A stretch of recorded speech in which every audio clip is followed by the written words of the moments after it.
Hello everyone. I made this orientation to help you prepare for being a moderator at our conference this year. If you haven't already registered for the conference, here's the link below in green. Use the professional member category, and when promo code comes up, click the plus sign and enter the words supporter without the quotes to avoid the registration fee. I'm going to talk about the ideal Zoom setup and how to access talks and workshops. Then I'll talk about the main tasks of the moderator, what to expect or do during the live conference, how to transition from one event to another, and how to ask for help during the conference. Most of you are already familiar with using Zoom meetings or webinar, but just in case, I suggest using a laptop or desktop instead of your mobile device or tablet, because Zoom is not optimized for those devices. You should have a mic, some sort of speaker or headset, and then a webcam or equivalent. If you can, use a hardwired device, that is, one connected with a wire or Ethernet to your router or modem. If you're going to use Wi-Fi, sit near the router or modem for optimal speeds. Check for and download the latest version of Zoom, and use a Zoom test meeting to check your audio and video beforehand. At the end of the slideshow in the appendices, there will be some links where you can do this. Find a quiet, well-lit location and try to avoid distracting backgrounds or clothing patterns. For example, if you have anything sensitive or embarrassing in the background, make sure they are not there anymore. If you have a light, try using it behind your monitor and not behind your head, because that will cause glare for attendees to view. And try to wear clothes where people can see your face clearly rather than complicated patterns or colors. The best way to think about the meeting is to pretend that you're in an in-person conference. So I have this link here for this full schedule, so if you want to see it, just click there.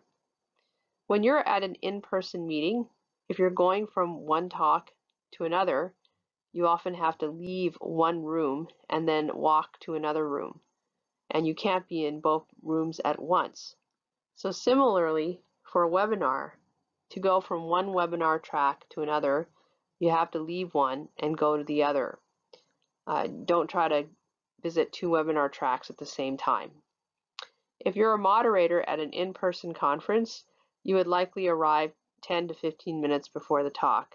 So similarly, be online by 10 to 15 minutes before the time you moderate. To enter the webinar, if you are a moderator during the first hour of the day, use a panelist link. And this is a special Zoom link that allows you to enter the webinar before anyone else. So the audience has not entered the room and only the speakers, the moderators, are in there. If you are moderating later in the day, like in the afternoon, you will just use the attendee link because to enter the conference or the webinar, and then raise your hand, and the host will make you a co-host. And the way you raise your hand is there's a toolbar on the bottom of your webinar, and there's a button to react. If you click that button, then the hand symbol will come up, and click that and it'll raise your hand electronically. For this meeting, we have 5 different links. 4 of them are webinars, and 1 is a link to the virtual poster session. So for the webinar links, the main webinar link contains the track 1 workshops. Then for the other 2 tracks of workshops, there's a track 2 workshop link and a track 3 workshop link. And finally, there is a track 4 webinar link, which goes to the industry sponsored talks by the Dabdoob Law Firm and also by Blue Oak Nutraceuticals. This is the moderator schedule for the main track or track 1 for all the days from October 22nd to 25th. and the times of the meetings are roughly 9 a.m. to 4 p.m. If you're moderating in the morning, please try to arrive online by 8:45 a.m. for any last-minute changes or issues that come up. If you're moderating in the afternoon, the time can vary when you come back online, and that can be from 12:45 p.m. to 1:45 p.m. So please look at the daily schedule. For instance, if the PM session begins at 1 p.m., please be online by 12:45 p.m. If the afternoon session begins at 2 p.m., you want to be online by 1:45 p.m. I was telling you that on October 22nd, we have a more complicated schedule, and that is because there are 3 workshops happening at the same time. The first round is at 9:30 a.m. to 11:30 a.m., and you can see that there are 3 tracks. And then again, in the afternoon, from 2 to 4 p.m., we also have 3 workshops going on at the same time. And again, 3 tracks. So first, I'm going to talk about the less complicated days. This is Thursday, Friday, and Saturday. So October 23rd, 24th, and 25th. And for these days, almost all the talks take place on the main track or track 1, with the exception of the Dadub law firm on the 23rd at the end of the day talking about disability law. So for most of these days, if you're a moderator during the first hour, you, in this case, Irina, as well as the speakers in that first hour, Drs. Sato, Mr. Cash, and Fred, they're going to receive a Zoom panelist link, and they should arrive on this webinar using the Zoom panelist link. Again, they'll be behind the curtain before the whole audience comes into the webinar. Very importantly, do not use the panelist link when you are not the panelist, but the moderator for the day. This is a little bit confusing because Zoom calls these links that allow you to come in early the panelist link, but actually you as the moderator and the speakers in the first hour will receive that panelist link. If you are moderating in the afternoon, and this is 10 a.m., but actually it should be more 1 p.m. in the afternoon, you're already in the webinar potentially, and you get in using the attendee invite because you're an attendee beforehand. And then when the host cues you, raise your hand to be promoted to co-host. And again, you raise your hand by hitting the react button and then the hand.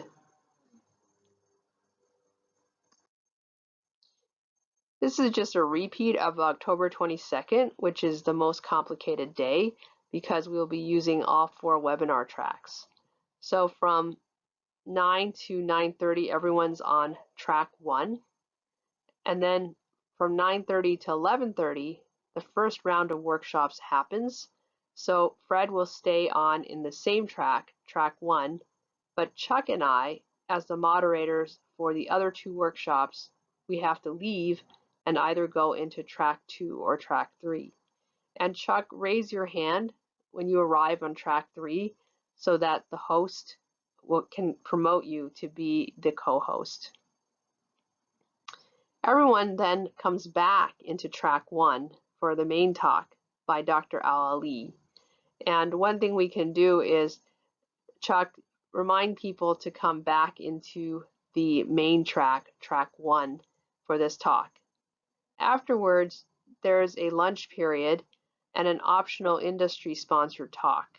So Fred, if you can, tell people about the lunch hour and remind them, if they want to go to this mitochondria talk, to exit the main track and come into track 4. Then everyone in the afternoon can go to a workshop. So at that point, some people will come back on the first track, some people will go into the second or third track, and that's the end of that day. These are the main tasks I see for the moderators, and if you keep these in mind, it will help you if you forget exact steps.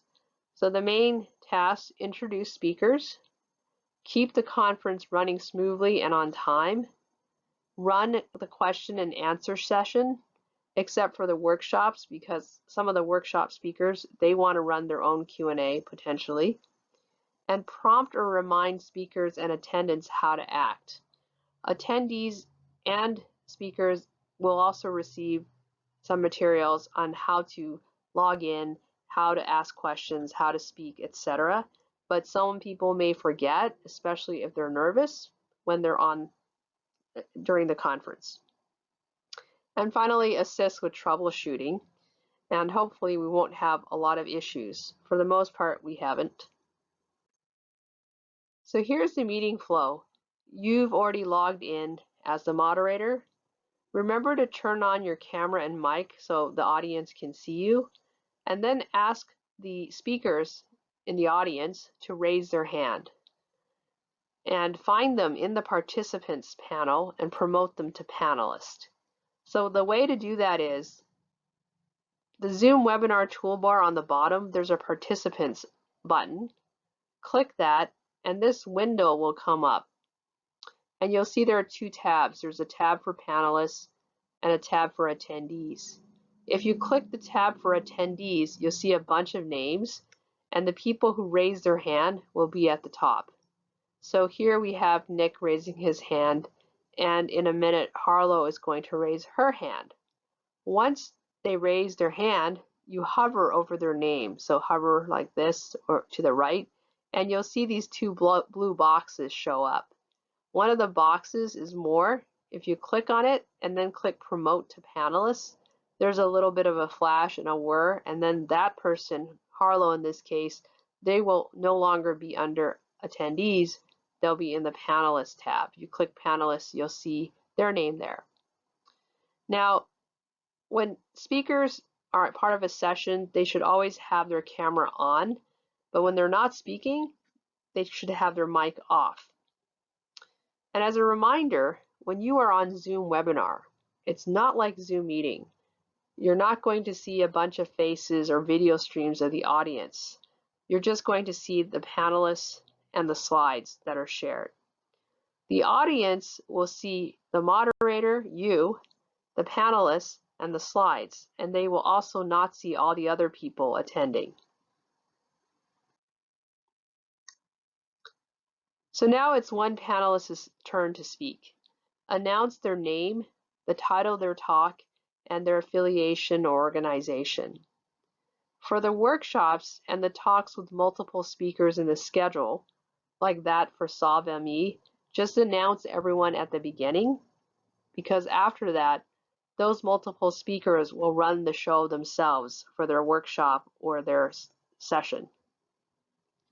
Now the panelists should know how to do this, but just in case, remind the panelists that they need to have both their camera and mic on. It might have been off because they weren't speaking.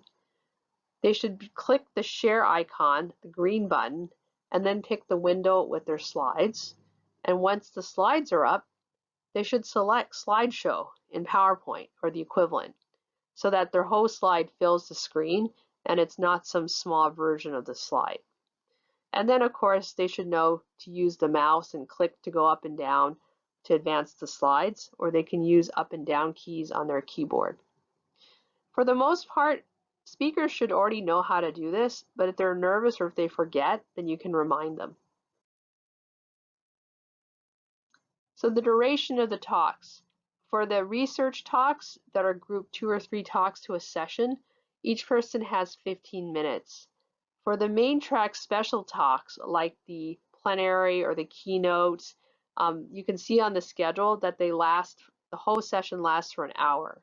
And this is actually wrong. The speakers are actually told to talk for about 45 minutes, so we have time for Q&A. And then for the workshops, the whole duration is 2 hours, but again, we tell people that they should reserve some room for Q&A. Now we're going to have some volunteers in the background, and the volunteers' job, besides helping you demote or promote panelists, they will also help time the talks. And so they will write in the chat comment down here, If they write a comment, you'll see a 1 or 2 or 3 depending on how many comments there are. And the comments will say things like 5 minutes left, 1 minute left, 0 minutes left. If people start going way over 30 seconds past their time, we must interrupt them. And we can do it politely. You can say, I'm sorry, but your time is up.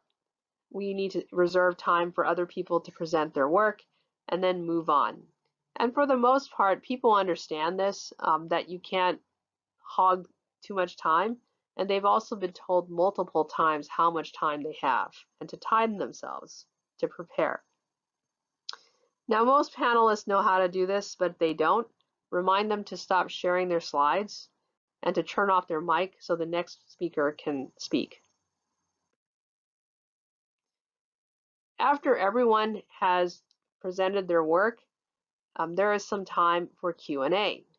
So during the Q&A session, the audience should see and hear all the moderators and panelists in the session.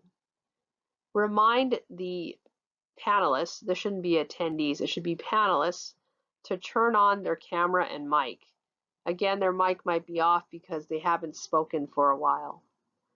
Remind the audience to submit written questions, and to read the questions, click the Q&A icon on the toolbar, and I'm going to show you what happens when you click it on the next slide.